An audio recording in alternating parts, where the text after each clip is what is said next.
Hey guys, Alan here. Today with the beginning of a new project, as you can already see in the background.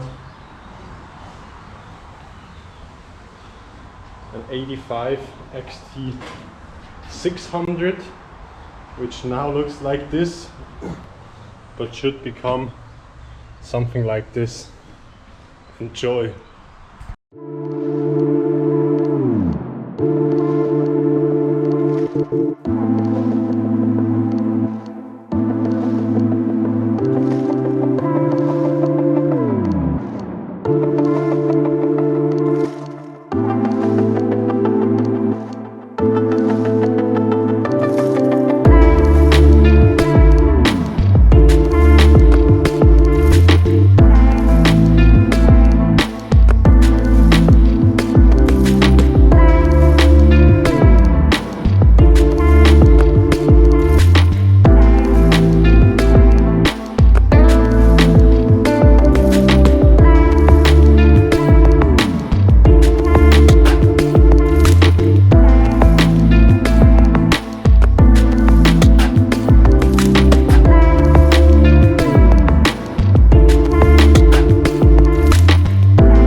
Okay, so now we have access to the engine head, to the carburetor, the oil cooler and the whole intake assembly.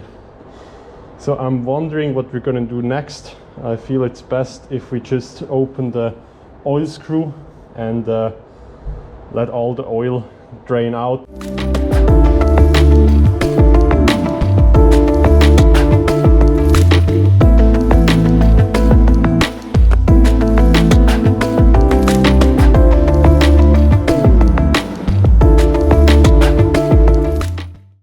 Okay, so we now removed all the oil from the main case, but in this model there's an additional oil tank here, which still might have some oil in it.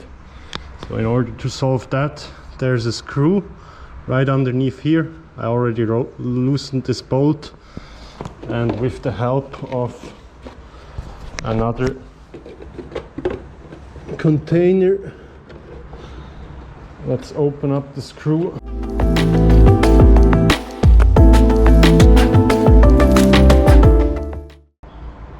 Always make sure to push in the bolt while you're loosening it, so when it runs out of thread you can still push it against the case, and once you're ready to take your hand away, then you just go and pull the bolt right out. Okay, so now all the oil is drained out. Next thing, we're gonna remove the airbox cover, which is right here. That's located with some screws right around here.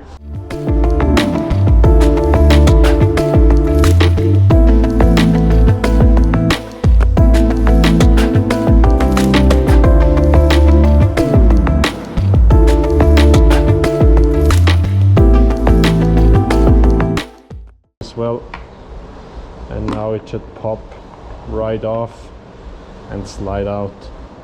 That's the air filter. In order to remove that, I guess we can just pull that straight out, and you see the foam is just disintegrating. I'm just gonna trash that right now.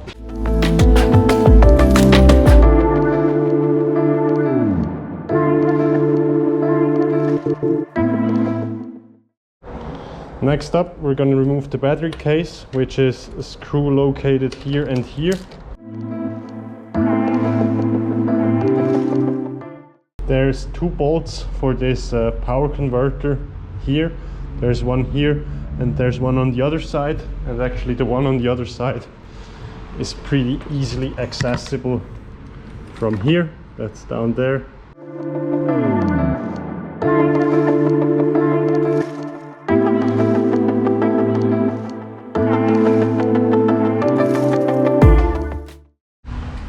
Okay, so now we're gonna take off the whole airbox case. I feel we can leave the oil tank right here for now. So what I already did is I loosened those bolts which connect the hoses here to the carburetor on both sides, of course.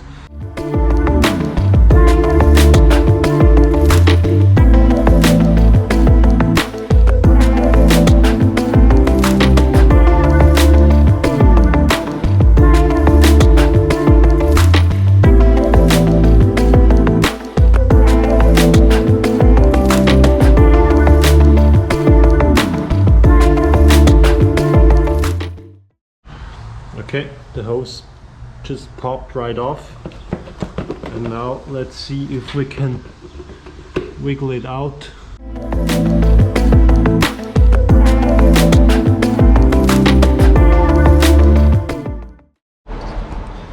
I figured it might be best to take off the exhaust, which I already did, and also take off the muffler, the header.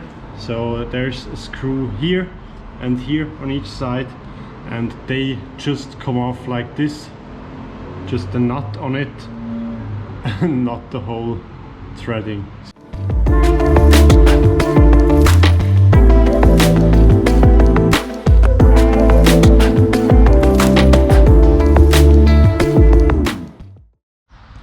Okay, so it takes a bit of wiggling around to take off those mounting brackets, but once you have wiggled it off, you can basically spread it and then just get it right out.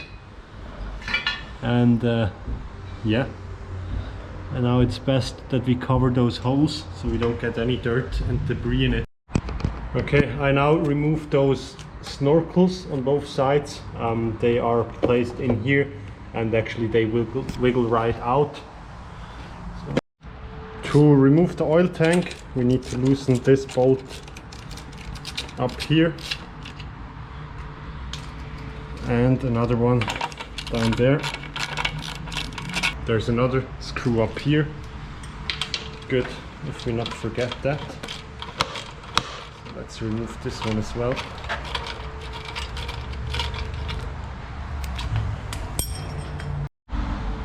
Okay, so I tried again. I removed the oil tank and I removed this oil line, which then leads straight to the engine, I guess. This didn't help. I still can't get the airbox out, so I'm pretty sure we need to take the spring out, or the rear shock, so we can do that.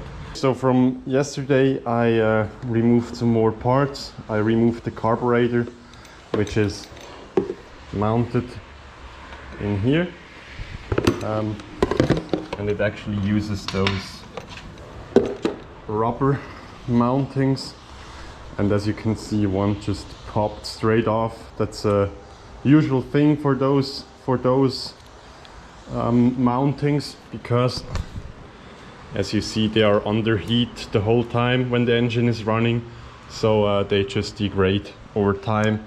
And usually you'll replace them like every couple of years to make sure there's no air leakage around. This one so far looks good. It doesn't come off. It looks fairly leak free, but yeah, as you can see, the rubber just breaks off.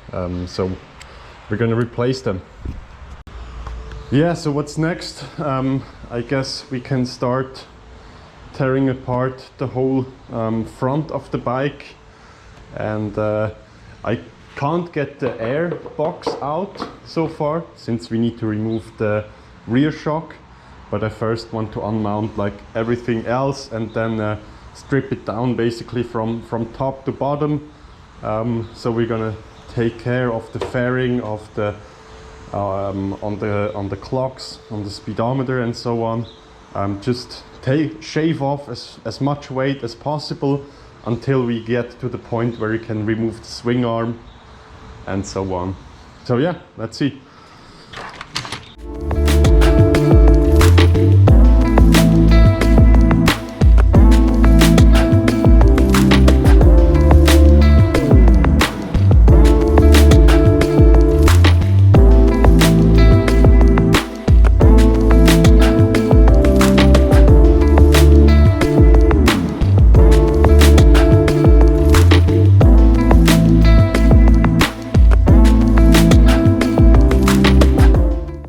Headlight should pop off.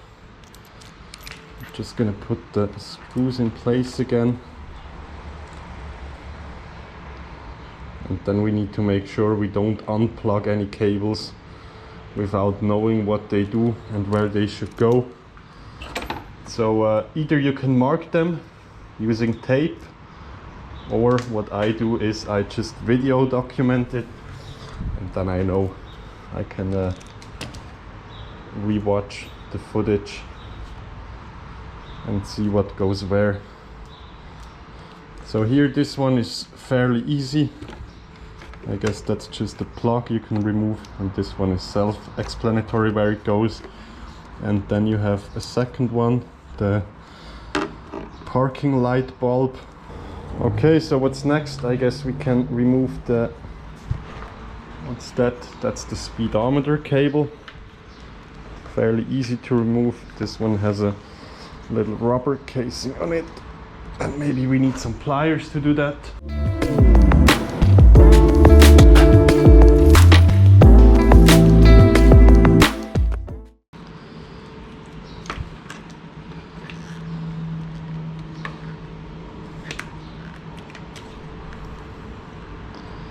This we can just unplug, and here that's easy. Yellow goes yellow.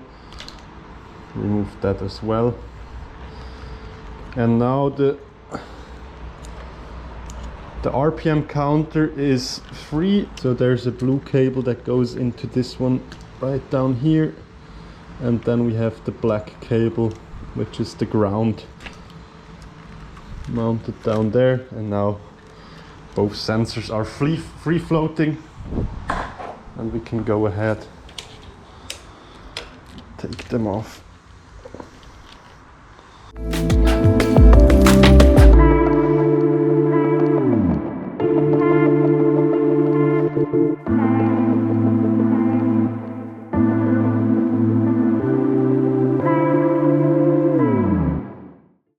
There we go. Okay, so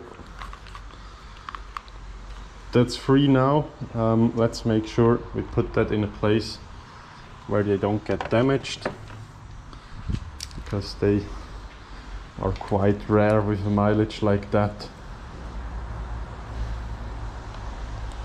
Just gonna put the screws back in place.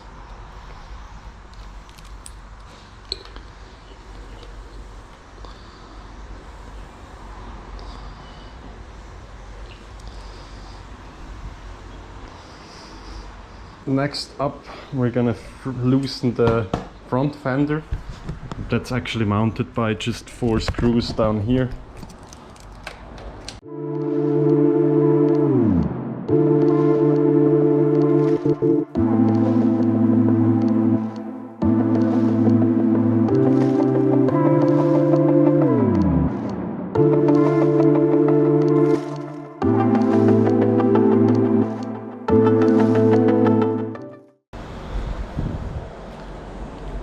So we're pretty much free. Last thing would be to remove the grounding from the headlight here, and then this will be probably the brake switch. Yeah, that's the brake switch. We have here this cable. So we're just gonna loosen those ties.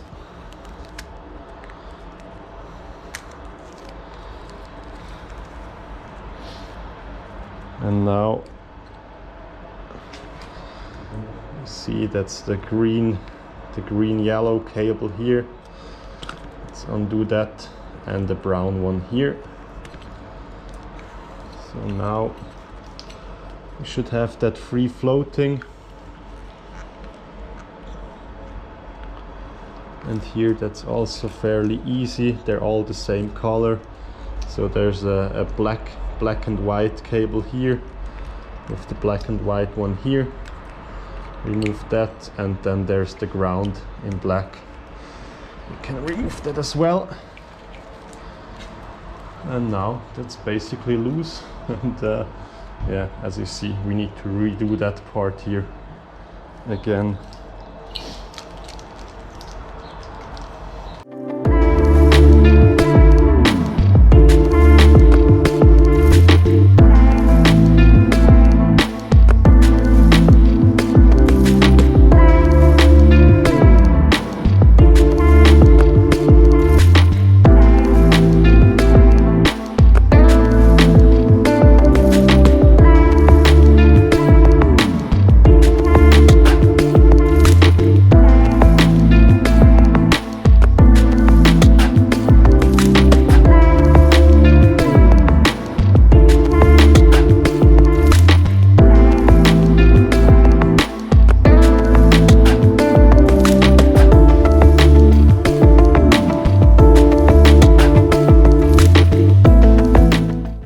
Another way is to blow out compressed air in here and they will just slide right off, but in this case we're just gonna cut them off.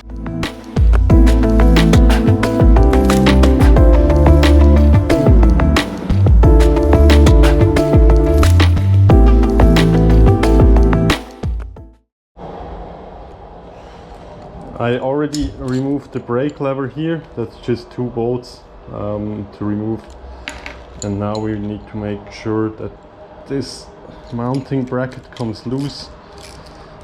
So make sure like the other bolts are still tightened, and then we can remove this one.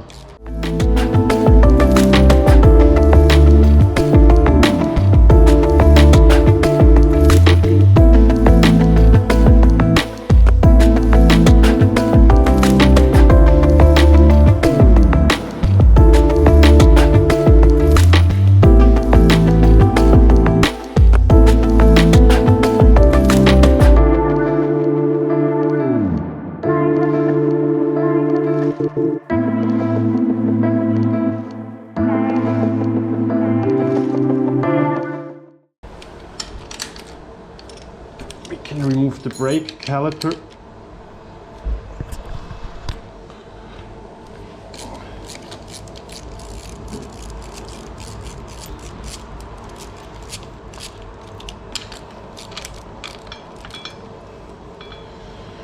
Usually you would need to undo this one as well, but that's already loosened, and then it will pop right off. And as you see, yeah, this one is a bit crusty and rusty, so we would need to replace like all the plastic parts and rubber parts, and yeah, that's gonna be a separate video. So with that done, you can take the throttle cables, slide them out.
So now the whole cable tree is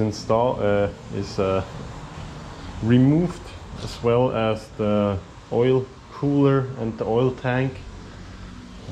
So looks like this. Next up, I kind of want to remove the airbox since it's just flapping around in here. So I'm just gonna try to undo the bolt for the rear shock and see if we can move that out, and then remove the airbox in one piece.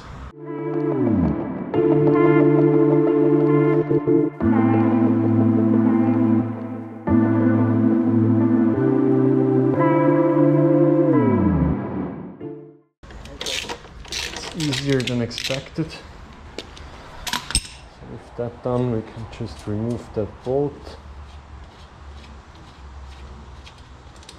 And now, to make it easier for ourselves, let's put the bike lightly on the stand, so we can just slide this bolt right out. There's no weight on it, And now probably we can lift it up again, and then I hope the fork or the shock will slide just right out and give some space for the airbox assembly to be removed. Yes, there we go. So now let's reinstall the shock again.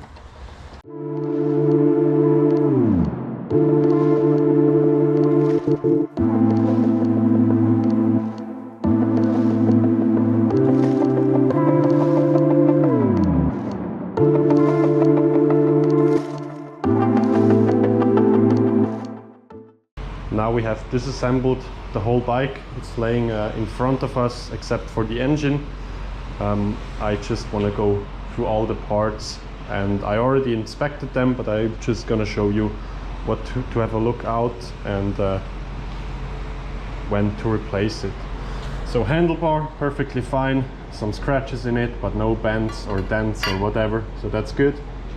Then we have the choke cable and the clutch cable.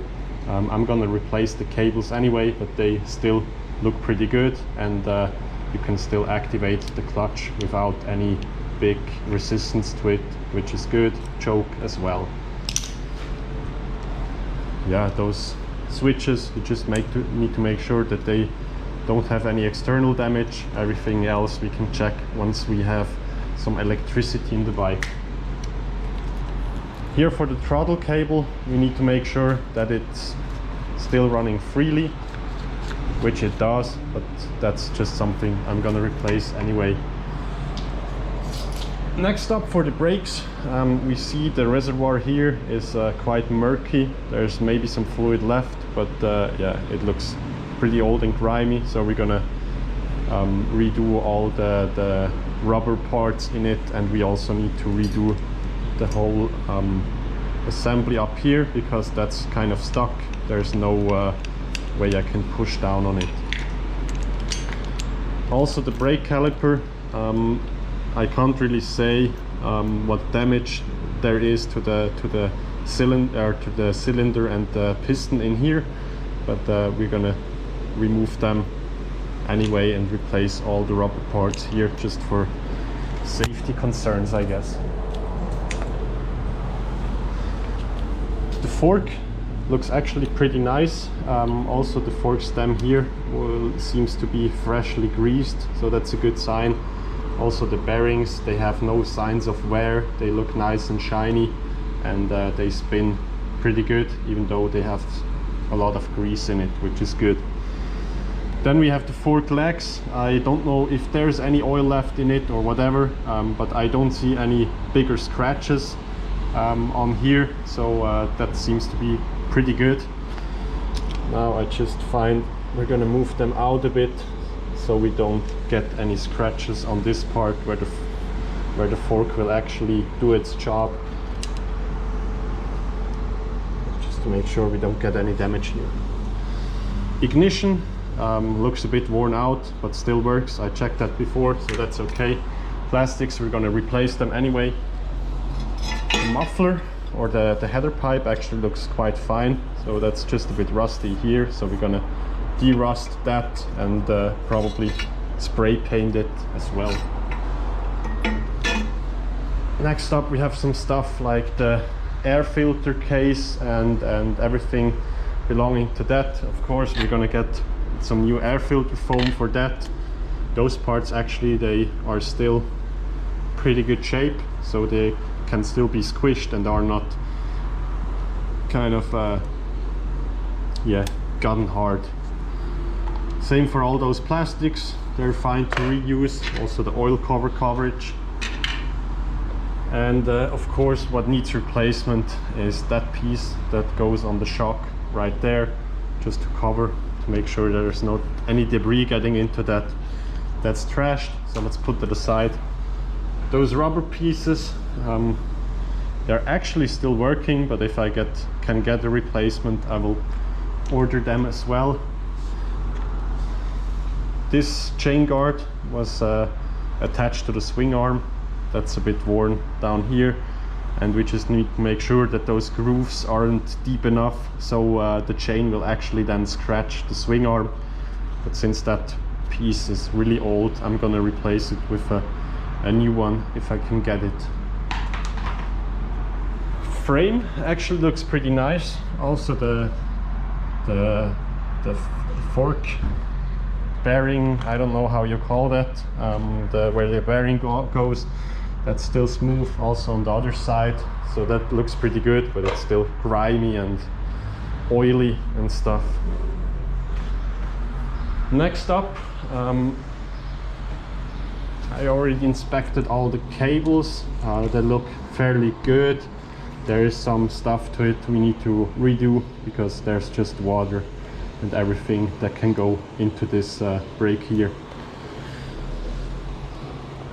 Then the notorious, that's actually mounted to the engine, and it will fit the carburetor right in here. And they are yeah, they are known for getting damaged over time because they are exposed to a huge amount of heat, and yeah, that's pretty bad. If there's any leakage in here, if it sucks air in right here, then you will get a lean running engine, which is not good for the engine, so that's going to be replaced. Then what else do we have? Of course, all the swing arm and the shock. I checked the shock before, that worked perfectly well, so I'm just gonna clean that up and reuse it as well for the swing arm, which is just grimy and dirty. So we're gonna take out all the bolts and bearings and replace them as well. Oil tank is good. Any bolts which are rusty, we're gonna put them in a bath to de-rust them. And for the wheels, they look pretty good, at least the rims. So we're gonna replace the tires on them. We're gonna replace the sprocket here, and as well as the front sprocket. And for the brakes, we're gonna order some new brake pads here. They're still okay, but they're quite old, so that's just a safety measure. Brake disc in front, still pretty good. There's no sign of wear. If I take my finger and go over here, if there's any excessive wear, the brake disc where the brake pads match will get thinner, so you will feel a gap here, but there's no gap, so that's good. Wheel bearings are okay, but that's going to be replaced anyway. Then of course this golden piece, the carburetor of this model. I've never really redone one of them. I just know the newer models. They're built up a bit different, so I'm gonna do a full on instruction on how to rebuild that, clean it, set it up, and make sure everything works perfectly well. So that's basically the summary of what we did today.